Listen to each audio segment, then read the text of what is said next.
महर्षि दयानंद सरस्वती जी द्वारा रचित सत्यार्थ प्रकाश का हम सभी स्वाध्याय कर रहे हैं। अभी तृतीय समोल्लास का स्वाध्याय चल रहा है। पिछले दिनों बताया गया था कि सामान्य क्या है और विशेष क्या है। तो कहते हैं द्रव्य गुण कर्मणां द्रव्यं कारणं सामान्यम।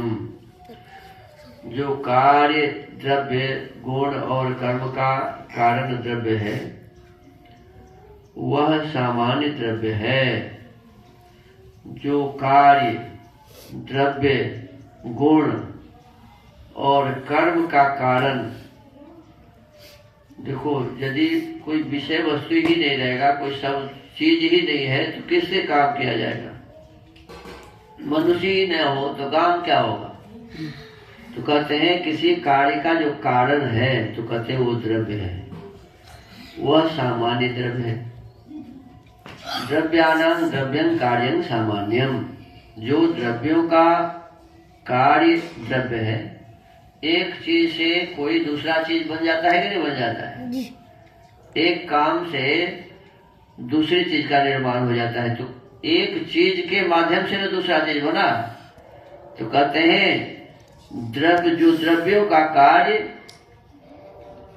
जो द्रव्यों का कार्य द्रव्य है वह कार्यपन से सब कार्यों में सामान्य है।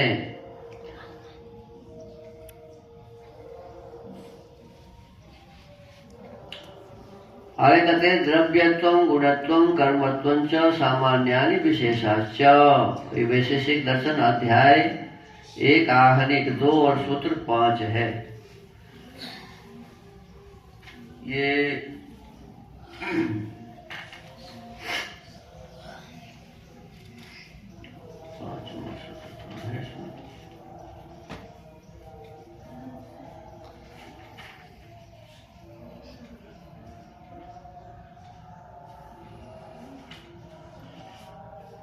ये 5वां सूत्र है। द्रव्यत्वं गुणत्वं कर्मत्वं च सामान्यानि विशेषाश्च। कहते हैं द्रव्यत्व, गुणत्व, कर्मत्व तथा अन्य पृथ्वीत्वादि रूपत्वादि और गमनत्वादि जातियां ये सामान्यानि अनुवृत्ति वृद्धि के कारण होने से सामान्य भी है च, और विशेषाश्च व्यावृत्ति वृद्धि के कारण होने से विशेष भी है।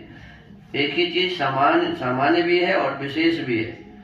कहते हैं द्रव्यों में द्रव्यत्व, जैसे हम मान लो मनुष्य हैं तो मनुष्य में मनुष्य के द्वारा जो किए जाने वाले कर्म हैं उसी को कहते हैं मनुष्यत्व। माने मनुष्य में दया है कि नहीं, मनुष्य में दूसरों के उपकार करने की भावना है कि नहीं, इसी को कहते हैं मनुष्यत्व। ऐसे किसी भी द्रव्य में जो कार्य करने के गुण हैं उसी को कहते हैं द्रव्यत्व। कहते द्रव्यों में, किसी द्रव्यों में द्रव्यत्व, गुणों में गुणत्व तथा कर्मों में कर्मत्व की अनुवृत्ति होने से ये सामान्य है। प्रत्येक वस्तु में अपना अपना कुछ गुण होता है और जो अपना उसका गुण है उसको कहते हैं सामान्य। मनुष्य में मनुष्यत्व सामान्य है। किसी भी द्रव्य में जो उसका वो अपना द्रव्यत्व है वो सामान्य है। किसी गुण में जो गुणत्व है वो सामान्य है। ऐसा कहते हैं द्रव्यों में द्रव्यत्व, गुणों में गुणत्व तथा कर्मों में कर्मत्व की अनुवृत्ति होने से ये सामान्य है, किंतु सत्ता सामान्य की अपेक्षा से विशेष है। इस प्रकार द्रव्यत्व, गुणत्व, कर्मत्व सामान्य भी है और विशेष भी है। कहते हैं कि किसी द्रव्य में जो कुछ गुण है तो द्रव्य के अपेक्षा से वो जो द्रव्यत्व है वो विशेष हो गया, ऐसा कहते हैं। गुण में जो गुणत्व है वो गुण की अपेक्षा से वो गुणत्व हो गया विशेष। ऐसे कर्म में कर्म की अपेक्षा से जो कर्मत्व है उसको कहते हैं विशेष हो गया। कर्मत्व सामान्य भी है और विशेष भी है, इसी को अपर सामान्य कहते हैं। आगे इसमें सूत्र है सामान्यं विशेष इति बुद्ध्यपेक्षम। द्रव्यों में द्रव्यपन, गुणों में गुणपन, कर्मों में कर्मपन, ये सब सामान्य और विशेष कहते हैं, क्योंकि द्रव्यों में द्रव्यत्व सामान्य और गुणत्व कर्मत्व ये द्रव्यत्व विशेष है।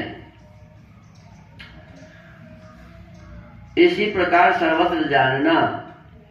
अब सामान्य विशेष इति बुद्धिपेक्षम, सामान्य और विशेष बुद्धि की अपेक्षा से सिद्ध होते हैं।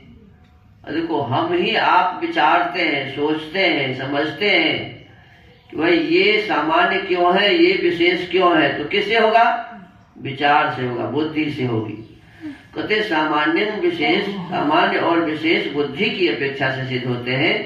जैसे मनुष्य व्यक्तियों में मनुष्यत्व सामान्य, मनुष्य व्यक्तियों में मनुष्यत्व सामान्य और पशुत्वादि से विशेष तथा स्त्रीत्व। अब देखो, पशु में पशुत्व है, पशु में क्या है जी? पशुत्व है, लेकिन पशु से मनुष्य विशेष है, पशु से मनुष्य विशेष है। तो इसलिए उसकी अपेक्षा से, पशु की अपेक्षा से मनुष्य विशेष है।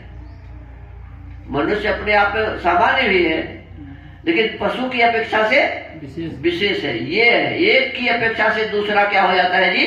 विशेष हो जाता है। बोले एक चीज इतना अच्छा है, दूसरा उससे अच्छा है, तो एक की अपेक्षा से दूसरा क्या हो गया? विशेष हो गया। कहते हैं सामान्य और विशेष बुद्धि की अपेक्षा से सिद्ध होते हैं। जैसे मनुष्य व्यक्तियों में मनुष्यत्व सामान्य और पशुत्वादि से विशेष तथा स्त्रीत्व और पुरुषत्व, इनमें ब्राह्मणत्व, क्षत्रियत्व, वैश्यत्व, शूद्रत्व भी विशेष है।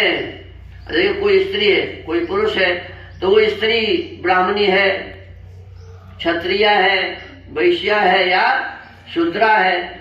ये जो गुण उसमें है उसी को क्या कहेंगे जी? मनुष्य में विशेष। क्या कहेंगे? विशेष। मनुष्यत्व में विशेष। तो ऐसे ही कहते हैं ब्राह्मण व्यक्तियों में ब्राह्मणत्व सामान्य है। ब्राह्मण तो है ही वो, क्या जी? ब्राह्मण में जो ब्राह्मणत्व है, ये तो है ही, होगा ही, ब्राह्मण होगा ही। तो ब्राह्मण में ब्राह्मणत्व सामान्य और क्षत्रियादि से विशेष है, नहीं, क्षत्रियादि से वो विशेष है। इसी प्रकार सर्वत्र जानना चाहिए। भले वैश्य विशेष कब होगा? वैश्य में वैश्यत्व विशेष कब होगा जी? किसके माने अपेक्षा से? शूद्र की अपेक्षा से। क्षत्रिय में क्षत्रियत्व किसकी अपेक्षा से विशेष होगा? वैश्य की अपेक्षा से। तो इस प्रकार से हमें हर एक स्थान पर इसी प्रकार से समझना चाहिए कि कौन सामान्य है और कौन विशेष है। तो इसमें वैशेषिक दर्शन का ये सूत्र है तीसरा, सामान्य विशेष इति बुद्धिपेक्षम। सामान्य और विशेष ये दो पदार्थ बुद्धिपेक्षम, अनुवृत्ति अर्थात व्यावृत्ति रूप बुद्धि की अपेक्षा से होते हैं। जो पदार्थ बहुतों से संबंध रखे वह अनुवृत्ति बुद्धि वाला सामान्य, और जो थोड़ों से संबंध रखे वह व्यावृत्ति बुद्धि वाला पदार्थ विशेष कहता है। जैसे पशुत्व सभी प्रकार के पशुओं के साथ अनुवृत्त विद्यमान है, किंतु गोत्व गो पशु तक सीमित है, उसे अन्य पशुओं से अलग करने वाला है। तो इस प्रकार से देखो, पशु में भी एक गाय है, एक भैंस है। तो भैंस के दूध को हम लोग क्या कहते हैं? भैंस के दूध को उतना अच्छा नहीं माना, लेकिन गाय के दूध को क्या कहते हैं? अमृत, है ना जी। इसका मतलब क्या हुआ कि गाय के दूध भैंस के दूध के अपेक्षा क्या हो गया? विशेष हो गया। क्या हो गया? विशेष हो गया। गाय भैंस से विशेष हो गई। यही इसी प्रकार से जितने भी पदार्थ संसार में है, एक दूसरों की अपेक्षा से सामान्य और विशेष दोनों होते हैं। तो आज के इस सत्यार्थ प्रकाश के स्वाध्याय के क्रम को यही विराम देते हैं। ओम।